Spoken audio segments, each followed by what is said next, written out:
Jina yangu naitwa Lilian Kendi, mimi ni mkazi wa mjini. Nimekaa hapa mjini sana. Tumechagua Munya, tukachagua Kiraito.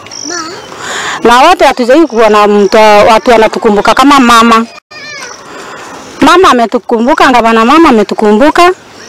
Kazi ilikuwa imefanya barabara sisi tulikuwa tunafanya.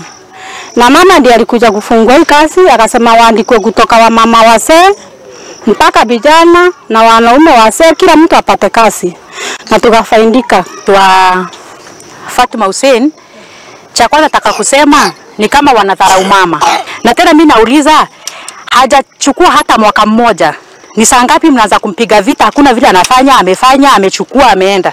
Kwanza ni apewe time kama kivyangu mimi mwananchi mama wa mjini, apewe time kwanza aweze kutufanyia kazi. Tena aliyeshiba jula na njaa. Yule mama, wale MCA wako na mshahara yao wanashiba. Wezi wana wananchi kama sisi hatuna kazi, hatuna la kutegemea. Kwa hivyo wampe mama nafasi aweze kutushikilia na kutuendelesha. Naitwa Amina Mukiri.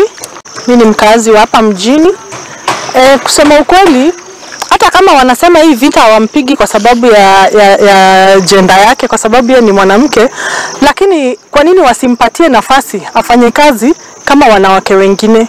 Kwa nini wasimpatie hiyo benefit of doubt? Wampatie hata hiyo 5 years. Nataka kusema hii mambo yenye inaendelea hapa Meru County yetu, tumeona madiwani wetu, MCAs wetu wameweza kuelekeza pale impeachment. Na pale juu tumeona viongozi kadhaa wameanza kukashifu hiyo tendo la MCAs wetu kupitia pale Anwaigolo, Sankika, kina Kuria na viongozi kadhaa.